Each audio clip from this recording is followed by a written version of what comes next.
Salam əziz və dəyərli izləyicilərim. Bilirəm ki, çoxlarınız üçün çox maraqlıdır mənim oxuduğum kitablar haqqında. Çünki yazırsınız ki, Məryəm xanım çox araşdırmalar edirsiniz. Bilim insanlarının, professorların, alimlərin araşdırmalarını, təsdiqlənmiş nəyə görə mükafatlar alıblar, onları oxuyursunuz. Bizlərlə də paylaşın. Bugündən etibarən oxuduğum kitablardan bir hansı ki, hamısı qızıla bərabərdir. Qısa sizlərlə bölüşəcəm. Bugün mən kitabı əyri tutmuram. Bəzən elə bilirsiniz əyri tuturam. Yox, ekran əyri göstərir. Bugün bu kitab haqqında danışacağım sizə. Alexander Sherin kitabıdır bu. Deməli, tədqiqatçı, araşdırmacı, yazıcı bir insandır. Deməli, однодневное голодание, аутофагия или путь к вечной жизни. Tərcüməsi belədir ki, bir günlük acılıq, autofagiya və yaxud və əbədi, mən bilən belədir, əbədi yaşam, həyat. Deməli, o haqdadır. Mən sizə Azərbaycan dilində bacardıqca ən gözəl yerlərindən paylaşacağım və bir günlük yox, ümumiyyətcə acılıq, hansı acılıqdan gedir söhbət, oruç tutmaqdanmı gedir söhbət, autofagiya nədir, o haqda danışacağım. Əgər istəyirsinizsə ki, belə bir qızıldan qiymətli kitablar haqqında sizlərlə, araşdırmalarımı sizlərlə bölüşüm. Bilməyənlər üçün deyim ki, mən təhsilimi diyetolog, nutrisolog olaraq təhsilimi Rusiyada almışam, amma çox dərin araşdırmacıyam. Allah qismət eləsə özüm də kitab yazacağım çox yaxın bir müddətdə. Çünki illərimi, 54 yaşım var, illərimi oxumağa vermişəm və əgər istəsəniz, yaxşı şərhlər yazsanız, bölüşsəniz, bəyənsəniz videolarımı, gələn dəfə bu kitab haqqında Zolotaya kniga Целитель разных стран. Qızıl kitab həqiqətən də qızıl kitabdır. Deməli, ölkələrin, müxtəlif ölkələrdən deməli, celitellərin, celitel mən bilən türkəçarə insanlardır, türkəçarəni bilənlərdir, onlar haqqındadır, yəni dəqiq araşdırmalardır, həqiqətən də Zolotaya knigadır. İstəsəniz o haqda mən sizə deyəcəm. İndi bu kitabda yerlərini qoymuşam ki, düzdür, rəhmətli atam qoymazdı ki, o qədər kitab mən ona oxşamışam, o da ömrünü oxumağa vermişdi, qoymazdı ki, kitab belə eləyək, deyərdi ki, nədir, günahdır, eləməyin kitabı belə, arasına kağız qoyun, amma mən burada bugün çox yerlərindən sizlər üçün oxuduğuma görə çox yerlərini qoymuşam. Deməli, kitabın əsas şeyi nədir? Deməli, uzun müddətli acılıq deyil. İndi mən sizə deyəcəm necə acılıqdır və bu kitabda deyilir ki, bədən özünü təmizləyə bilər, yeniləmə mexanizmini işə sala bilər. Kitabda onlar yazılıb. Deməli, sonra otofaji nədir? Bədənimizin zədələnmiş, köhnəlmiş hüceyrə hissəciklərini təmizləyərək onları yenidən emal etdiyi təbii bir prosesdir. O haqdadır. Sonra canım sizə desin ki, həddindən artıq qidalanma, qeyri-sağlam həyat tərzinə görə orqanizmimizdə turş mühit yaranır. Deməli, otofaji nədir? Qocalmış hüceyrələrin tənzimlənməsi və yenilənməsinə kömək edir.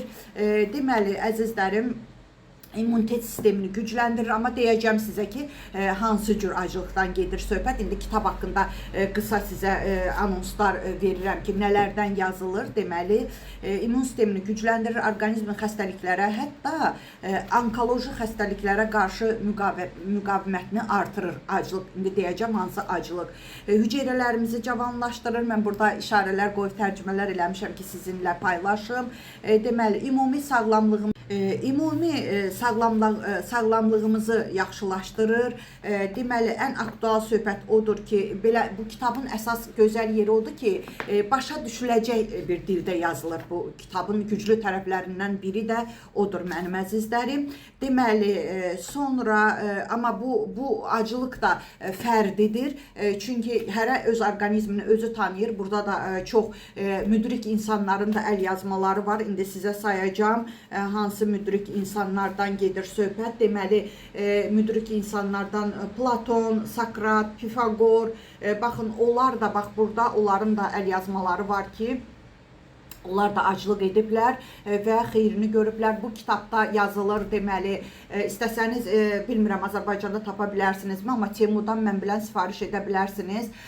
Mənim kitablarımın sayı hesabı yoxdur, bölüşəcəm əgər istəsəniz, maraqlı olsa sizin hər birinizə. Çünki mən videolarımın səviyyəsi öz səviyyəmə uyğun olan, dünya görüşlü, əziyyətimə dəyər verən insanlar üçün paylaşıram ki, onlar üçün maraqlıdır və dualar yazırlar, əziyyətimə dəyər verib. Mənim əzizlərim, bu kitabda Yoshinori Yapon alimi 2016-cı ildə autofagiyanın, yəni aclığın, indi deyəcəm hansı aclığın, bir daha təkrar edirəm. Çalışıram qısa eləyim, amma ürəyim o qədər doludur ki, eləyə bilmirəm qısa. Bütün bildiklərimi də istəyirəm sizlərlə bölüşüm mənim əzizlərim. Və deməli, Yoshinori Yapon alimi yazsanız görərsiniz, bu kitabda da yazılıb o. 2016-cı ildə Nobel mükafatına layiq görülüb. Bilirsiniz ki, Nobel mükafatı elə belə şey deyil. Həqiqətən minlərlə, yüz minlərlə xəstəni o dediyi üsulla sağaltmalıdır, ayağa ölümcül xəstələri ayağa qaldırmalıdır ki, ona o Nobel mükafatı verilsin. Bu zarafat bir mükafat deyil. Burada o Yoshinori haqqında da yazılıb. Sonra Nishinin sistemində də var bu autofagiya və nədir bu autofagiya? Bəzən deyirsiniz ki, oruç tutmaq. Bəli, Allah, gözəl Allahımız, yeri göyü yaradan Allahımız orucu bilmişdir. O dəqiqatdan yazırlar, Məryəm xanım, deyin oruç tutmaq. Bəli, oruç tutmaq çox xeyirlidir, tutmalıyıq da. Amma bəzən, məsələn, mənim tanıdığım, bildiyim Azərbaycan xalqı oruç tuturlar, axşama qədər heç nə yemirlər. Axşam 7-8 oruç açanda o qədər oturub yeyirlər ki, o gün ərzində o orqanlarınızın etdiyi istirahəti yerlə yehsan eləyirsiniz. Qızartma, bozartma, aş, nə bilim xaş, nə bilim bozbaş olmaz mənim əzizlərim. Burada aclıq nədən gedir?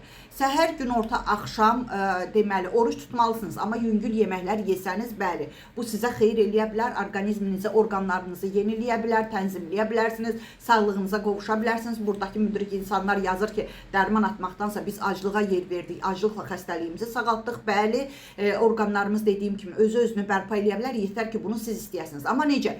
Səhər, günorta, axşam az-az balanslı qidalar, lifli qidalarla, sağlam qidalarla qidalanmalısınız.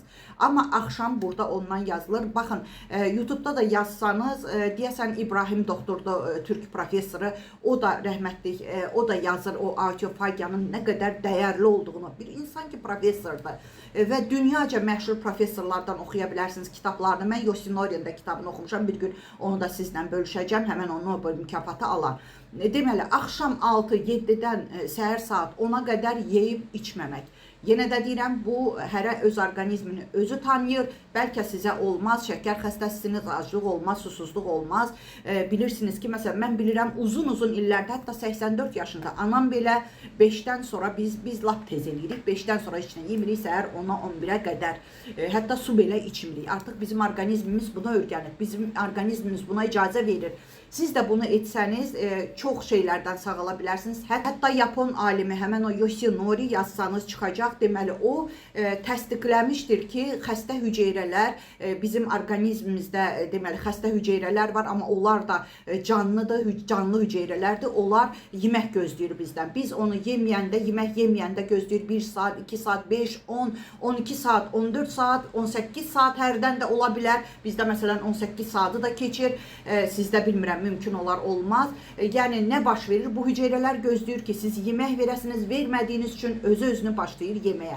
Hətta sağlam hüceyrələr hücum çəkir, xəstə hüceyrələri yeyir, ac olduqları üçün.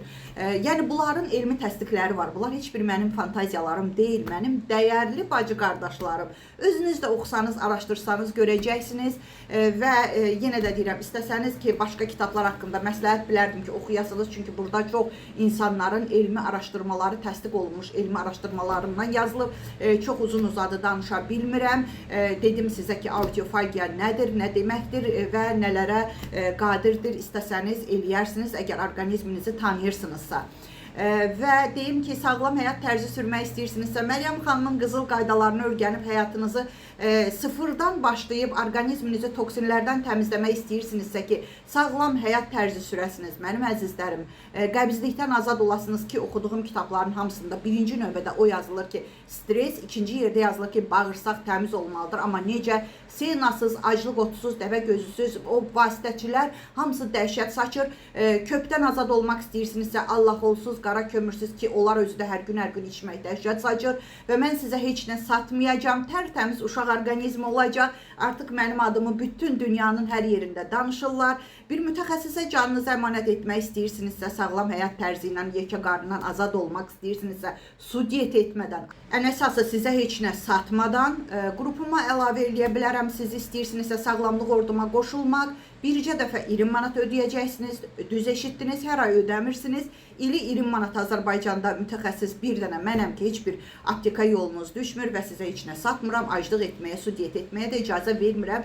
Çünki bilirəm ki, onlar hamısı dəhşətdir. Bəylər üçün qrupum ayrıdır, xanımlar üçün ayrıdır. Amma bəylər də bircə dəfə 20 manat ödəyir. Qızıl qaydalarımı bölüşürəm. Saçınızın gözəl olması, dırnağınızın, üzünüzün və bütün gözəllik sirlərimi xanımlar həmən sizlərlə bölüşürəm, gözəllərim. Və nömrəmi isə WhatsApp nömrəmi istər kənddən, şəhərdən, xarici ölkədən, Rusiyadan ki, dünyanın hər yerindən artıq qrupumda var. Xanımlar, bəylər, buyurun əzizlərim, amma necə tələffüz edirəmsə nömrəni o cürə yaddaşa salın. Özünüzdən nömrələr, tireylər əlavə eləməyin. Necə tələffüz edirəm, necə eşidirsiniz? O cürə də yaddaşa salın, təbii ki, istəyirsinizsə. Üstə gələk 7 901 288 26 94. Mənim əzizlərim, şükürlərinizi bol edin ki, şükürləriniz çox alsın, şikayətlərinizi azaldın ki, şikayətləriniz azalsın. Sağ olun.